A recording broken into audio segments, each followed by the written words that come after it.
Hello दोस्तों, KJS legal adviser channel में आपका बहुत बहुत स्वागत है। आज हम भारतीय दंड संहिता धारा 1 से धारा 5 को देखने वाले हैं, वो भी बहुत आसान भाषा में। चलिए शुरू करते हैं। धारा 1, संहिता का नाम व उसका विस्तार क्षेत्र। जैसे संहिता का नाम जो है भारतीय दंड संहिता है, व इसका विस्तार क्षेत्र पूरे भारत पर है। पहले इसके विस्तार क्षेत्र से जम्मू और कश्मीर को बाहर रखा गया था, क्योंकि जब जम्मू और कश्मीर में भारतीय दंड संहिता लागू न होकर रणवीर दंड संहिता लागू थी, जो कि वहां 1932 से लागू थी। रणवीर दंड संहिता वहां के शासक रणवीर सिंह के नाम पर चलाई जाती थी, पर 5 अगस्त 2019 को मोदी सरकार द्वारा अनुच्छेद 370 के हटाए जाने के बाद भारतीय दंड संहिता को जम्मू और कश्मीर में भी प्रभावी कर दिया गया और इसी के साथ साथ 109 कानूनों सहित हिंदू विवाह अधिनियम व अन्य कानूनों को भी वहां पर लागू कर दिया गया। चलिए देखते हैं धारा 2, भारत के भीतर किए जाने वाले अपराधों के लिए दंड। प्रत्येक व्यक्ति जो इस संहिता के विरुद्ध कोई कार्य या लोप करता है तो वह व्यक्ति भारत के भीतर दोषी होगा और जो वह दंड प्राप्त करेगा वो इस संहिता के द्वारा ही करेगा। यहाँ प्रत्येक व्यक्ति शब्द से मतलब है कि कोई भी व्यक्ति, चाहे वह भारत का नागरिक हो या कोई विदेशी हो, अगर कोई अपराध करता है तो वह इस संहिता द्वारा दंड प्राप्त करेगा।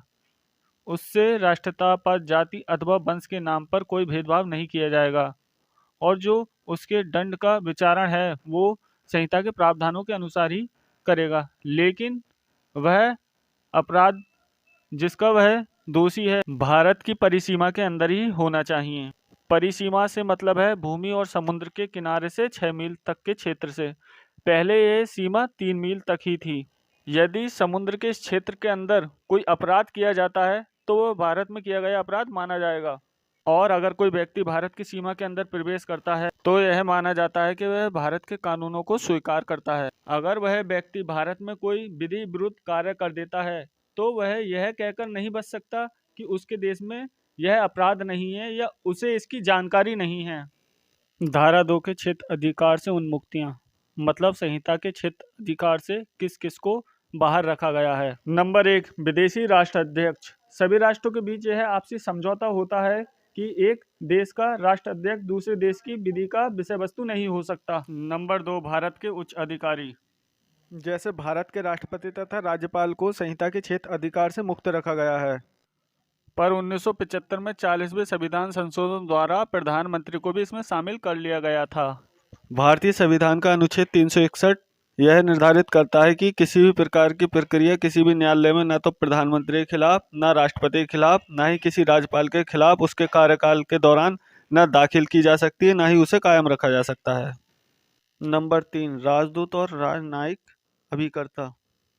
राजदूत तथा अन्य कुछ विदेशी राजनयिक को भी न्यायालय के क्षेत्र अधिकार से उन्मुक्त रखा गया है। अतः विदेशी दूतावास में घटित हुए अपराध को भारतीय न्यायालय में विचारित नहीं किया जा सकता। अगर कोई व्यक्ति राजनयिक इन सुविधाओं का लाभ उठाकर अपने पद का दुरुपयोग करता है या देश के हित के विरुद्ध कोई कार्य करता है तो उसका उपचार यह है कि उसे वापस बुलाए जाने की मांग की जानी चाहिए ताकि उसके ऊपर कार्रवाई उसके शासक द्वारा की जा सके।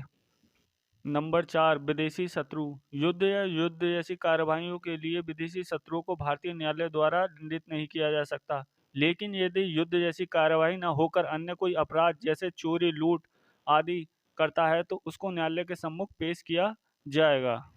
नंबर 5, विदेशी सेना। यदि किसी विदेशी राज्य की सेनाएं भारत की धरती पर भारत सरकार की सहमति से उपस्थित हैं तो वह वहां के आपराधिक न्यायालयों से मुक्त होती हैं।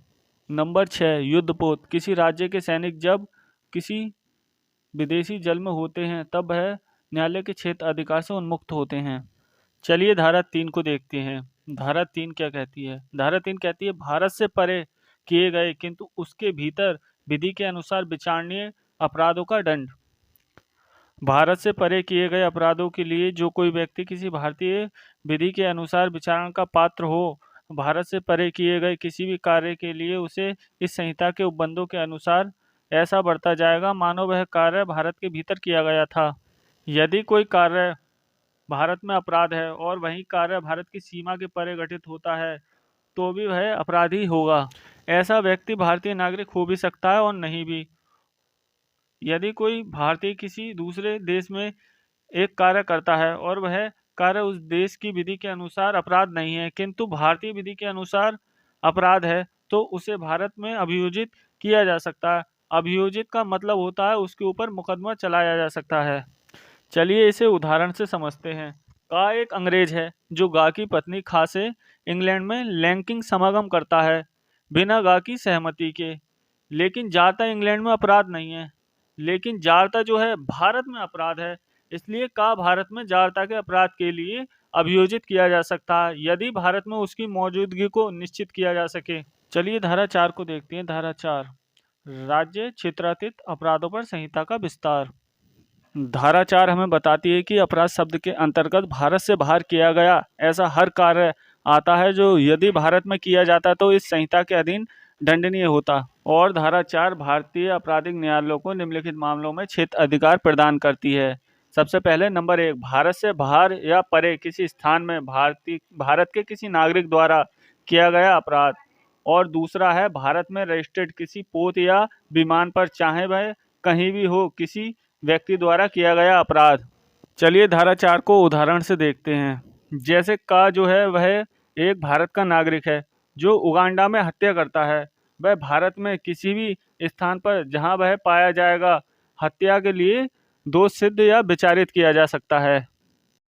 चलिए धारा 5 को देखते हैं। धारा 5 कुछ विधियों पर इस अधिनियम द्वारा प्रभाव न डाला जाना। इस अधिनियम में कोई भी बात भारत सरकार की सेवा के अफसरों, सैनिकों, नौसैनिकों या वायु सैनिकों द्वारा विद्रोह या अभित्याजन को दंडित करने वाले किसी भी अधिनियम के उपबंधों या किसी विशेष या स्थानीय विधि के उपबंधों पर प्रभाव नहीं डालेगा। जैसे भारत सरकार की सेवा का कोई अफसर, सैनिक, नौसैनिक या वायु सैनिक द्वारा अगर कोई अपराध किया जाता है तो उसे आईपीसी के द्वारा दंडित नहीं किया जा सकता और ना ही उसका विचारण आईपीसी द्वारा किया जा सकता है। उसके ऊपर जो भी कार्रवाई की जाएगी वह आर्मी एक्ट 1950 के द्वारा ही की जाएगी। उस सैन्यकर्मी को जो भी सजा या जमानत दी जाएगी वह आर्मी एक्ट के द्वारा ही दी जाएगी। इसमें आईपीसी किसी भी तरह से दखल अंदाजी नहीं कर सकता है। इसके बारे में हमें धारा 5 में देखने को मिलता है।